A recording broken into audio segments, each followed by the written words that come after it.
नासिर भाई ये बताएं कि अभी एक रिसेंटली खबर भी आई है बड़ी खतरनाक। इन झगड़ों से हमें क्या नफा नुकसान होता है? शहजाद भाई, इन झगड़ों से पाकिस्तान की तरक्की रुक जाती है। खाना खाते हैं, हम ये देखते हैं कि अगर एक जगह पर बिरयानी की प्लेट 300 रुपये की मिल रही है, दूसरी जगह पर 200 की मिल रही है, तीसरी जगह पर 120 रुपये की मिल रही है, तो उसमें कोई ना कोई फ़र्क तो होगा जिसकी वजह से उस रेट में कमी की तो अब होगी। ये बताएं जो कराची के अंदर एक खाने जो मिल रहे होते हैं जो कि अभी 50-70 रुपए में मिल रहे हैं, ये कितने सेहत बख्श होते हैं? देखें, खाने के बारे में तो ऐसा है कि खाने में जो सबसे पहले घी इस्तेमाल किया जाता है ना, उसकी पाकिस्तान में बहुत सी क्वालिटी है। मेरे सुनने में ये आया, जहाँ तक मेरा मुशाहिदा है, कि मुर्गियों की आंतड़ियों को पिघला कर भी घी निकाला जाता है। अच्छा, अस्सलाम वालेकुम जनाब, उम्मीद करता हूँ कि तमाम दोस्त ठीक ठाक होंगे, खैरियत से होंगे। एक बार फिर से नासिर भी हमारे साथ हैं। नासिर भी क्या हाल है आपके? अस्सलाम वालेकुम शहर साहब।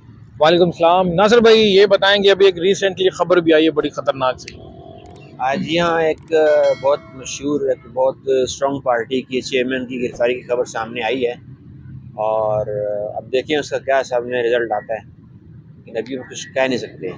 के बारे में बात करना या तफसील देना शायद आप बाकी टीवी चैनल के ऊपर देख चुके होते हैं, पर ये मामला चलते रहते हैं। मुल्क इसी तरह चलता रहेगा और ये झगड़े भी इसी तरह चलते रहेंगे। इन झगड़ों से हमें क्या नफा नुकसान होता है? शहजाद भाई, इन झगड़ों से पाकिस्तान की तरक्की रुक जाती है। बदकिस्मती ये है कि पाकिस्तान एक छोटा सा मुल्क है और इसमें अनगिनत सियासी पार्टियाँ मौजूद हैं, जबकि मैंने अपनी लाइफ में ये देखा है कि जो तरक्की याफ्ता ममालिक हैं, वहाँ पर दो पार्टियाँ होती हैं, डेमोक्रेटिक और लेबर पार्टी। सही। और मैं ये समझता हूँ कि ये पार्टियों की आपस में सियासी चालबाजियाँ, सियासी पार्टियों की आपस में लड़ाई झगड़े ही पाकिस्तान को बहुत पीछे लेकर चले जा चुके हैं। तो जनाब ये जो सियासी जो मामलात हैं इस टाइम पे चल रहे हैं, पर ये अभी हमारे यहाँ जो कराची है बिल्कुल गामजन है। लोग अब रोड के ऊपर भी देख रहे होंगे, आपको वीडियो में भी नज़र आएगा। पर ये शाम का पहर है इस टाइम। और नासिर भाई, सेहत जो है आपकी थोड़ी सी नासाज हुई थी, और सेहत के हवाले से जाहिर सी बात है कभी कभी मौसम इफ़ेक्ट करता है, कभी कभी हम खुराक ऐसी खा लेते हैं।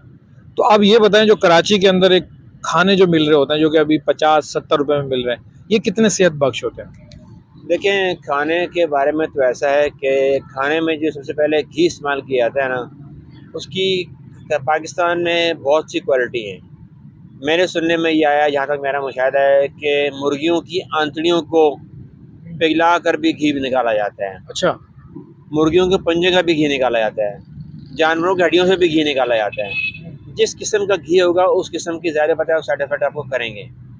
तो हम जब खाना खाते हैं, हम ये देखते हैं कि अगर एक जगह पर बिरयानी की प्लेट 300 रुपये की मिल रही है, दूसरी जगह पर 200 की मिल रही है, तीसरी जगह पर 120 रुपये की मिल रही है, तो उसमें कोई ना कोई फ़र्क तो होगा जिसकी वजह से उस रेट में कमी की होगी। और अगर रही बात रेडी पे दाल चावल वगैरह की, तो ये बेचारे गरीब आदमी होते हैं, कम कीमत पे कम प्रॉफिट रख के अपना मार्जिनल प्रॉफिट कम करके हमको खाना तो देते हैं, लेकिन इसकी भी हम कोई गारंटी नहीं दे सकते कि खाना हमारा पास किस मकदार में या किस क्वालिटी में खाना आ रहा है। रह जमा के वही बात आई थी कि खाने की क्वालिटी कराची के अंदर, खुसूसन कराची के अंदर, हम इस टाइम ये नहीं कह सकते कि हम इससे मुतमईन हैं, हम इससे मुतमईन नहीं हैं। दाल चावल की आपने बात की, ये जो दाल चावल है, अब दाल चावल जब रेडी पे जाके लेते हैं तो दाल की शक्ल ही अलग होती है।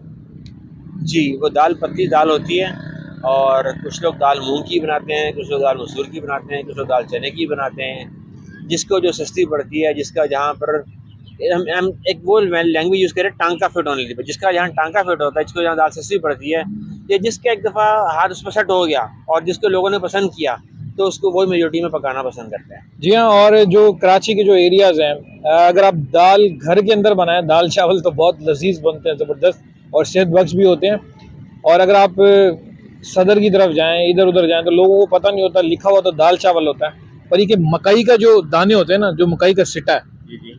उसे वो पीस कर दाल को मजीद यानी कि लेसदार बनाने के लिए, कलर इस तरह का लेके आने के लिए, क्योंकि दाल भी शायद महंगी हो चुकी है, तो चावलों के ऊपर वो डालते हैं, हालांकि टेस्ट होता नहीं है, कोई इक्का दुक्का।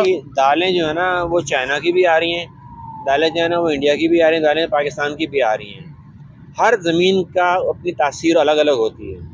तो जो दाल देसी दाल है ना पाकिस्तान की, वो दुनिया में नंबर 1 है। अगर हमने बहुत दफ़ा घर में चाइना की दाल पकाई, लेकिन उसका हमें टेस्ट नहीं आता। इसी तरह चावलों की बात है, चावलों की जो मंडी है वो गुजरांवाला और सरगोदा और पंजाब के कुछ कामों की साइड की मंडी के चावल जो अच्छे कहलाते हैं, लेकिन उन चावलों में भी किस्में हैं। अब ये जो बाज़ार में हम चावल खाते हैं ये कम रेट वाले चावल होते हैं। वैसे हम अच्छे चावल की बात करें तो वो 600 रुपये चावल किलो बनते हैं और 400 रुपये भी किलो भी हैं। लेकिन जो हम बाज़ार में खाते हैं वो 200 और 250 रुपये किलो चावल हमें मिलते हैं। तो उसका क्या जायका होगा, और फिर पकाने वाले पे डिपेंड करता है। मैं पकाऊंगा उसको अलग तरीके से पकेंगे, आप पकाएंगे अलग तरीके से पकेंगे। हर घर में जो ख़वातीन पकाती हैं उनका अलग पकाने का स्टाइल होता है, इसलिए भी बड़ा डिपेंड करता है। कोई भी आप कोई चीज़ खाते हैं और अगर उसकी क्वालिटी बिल्कुल गिरा दी गई है तो जाहिर सी बात है वो बंदा पैसे बनाने हैं, उसने दिहाड़ी बनानी है, और सबसे पीछे जो हाथ होता है महंगाई का होता है। बिल्कुल। जिस तरह अभी जो बिजली के बिल चल रहे हैं, इसके बारे में आप क्या कहेंगे, जो बिजली के आजकल जो सीन चल रहा है? शहजाद भाई, बिजली के बिल के बारे में तो आप ना ही पूछो तो ज़्यादा बेहतर है। बिजली के बिलों ने तो नाकों के चने चबा दिए, वो लोहे कैसे? के चने चबा दिए हैं। देखिए, हम जब रात को सोते हैं और सुबह जब हमारी आँख खुलती है तो हमें पता होता है कि पेट्रोल पे 20 रुपये बढ़ गए हैं, बिजली पे 20 रुपये बढ़ गए हैं, फलां चीज़ पे 50 रुपये बढ़ गए हैं। दिन ब दिन महंगाई बढ़ती जा रही है, और जिस हिसाब से महंगाई बढ़ रही है उस हिसाब से लोगों की सैलरीज नहीं बढ़ती। देखें, एक नॉर्मली जो हम प्राइवेट सेक्टर की बात करें तो 15 से 18, 20, 22, 25 हज़ार रुपये की हद सैलरी, उससे ऊपर नहीं आती। लेकिन जो बिजली के बिल जा रहे हैं वो 30, 31, 31, 35 हज़ार रुपये तक जा रहे हैं। एक आदमी की सैलरी 20 हज़ार रुपये है, उसका घर का किराया है, उसके बच्चों की फीस है, राशन है, दवा दारू है, वो पूरा करेगा जब बिजली के बिल पेमेंट करेगा। मैंने अपनी आंखों से लोगों के जेवर बिकते हुए देखा है, इन्होंने जेवर बेच के, बाखुदा जेवर बेच के उन्होंने अपने घरों के बिजली के बिल अदा किए हैं। तो ये ज्यादती है, बहुत बड़ी ज्यादती है। तो जनाब, बिजली के बिल और साथ में आवाम को भी एक ज़हनी सुकून, जो कि वो समझते हैं कि शायद कोई सियासी पार्टी कोई आएगी इक़्तिदार में जो उनकी मनपसंद होगी तो फिर हासिल होगा। आपको कल परसों बुखार हुआ था, कितने दिनों में कंट्रोल हुआ? मुझे 3 दिन लगे कंट्रोल में, बुखार ठीक होने में। ना सिर्फ बुखार हुआ, गला ख़राब हुआ, मेरी ये गर्दन खींच की, सर्वाइकल पेन मुझे हो गई, और अभी भी आप देखेंगे मैं कभी कभी गर्दनों से महसूस करता हूँ। ये सब उसी की वजह से हुआ था। तो इस तरह की जब सेहत बंदे की ख़राब होती है तो ख्याल क्या रखना पड़ता है, क्योंकि अभी गर्मी भी नहीं है, तो आपने किस तरह अपने आप को मेंटेन किया, खुराक क्या खाई, डॉक्टर ने क्या परहेजगार बताया? सबसे पहले तो दवाई डॉक्टर के पास जाकर रिव्यू करना चाहिए, अपने मॉलेज से रिव्यू करना चाहिए। वो आपको बेहतर ट्रीटमेंट करता है, कि बताता है कि आपने क्या करना है। ठंडा पानी पीने से मुझे मना किया गया था, अच्छा। पंखे के नीचे लेटे से मुझे मना किया था, क्योंकि मेरे गर्दन अकड़ गई थी। ये भी बड़े मज़े की बात है कि हम डॉक्टरी इलाज के साथ साथ अगर देसी टोटके भी करें तो वो भी बड़े कारआमद होते हैं, जो कि हमारी यंग जनरेशन ने छोड़ दिए हमें। वो देसी टोटका क्या था कि सरसों के तेल के अंदर थोड़ी सी हल्दी, थोड़ा सा नमक डाल के तेल गर्म करेंगे, ठंडा करने पे मालिश करेंगे, और कपड़े गर्दन की तौलिए या कि मोटा कपड़ा लपेट लेंगे ताकि हमें ठंड से सर्दी ना लगे। उससे मुझे बहुत फ़र्क पड़ा था। तो जनाब, आज की इस वीडियो में आपको सबसे शुरुआत हमने की जो कि रिसेंटली खबर थी, सियासी मामलात जो कि पाकिस्तान के अंदर चल रहे होते हैं, कि हमें अमन के साथ रहना है, ये हमारा मैसेज था।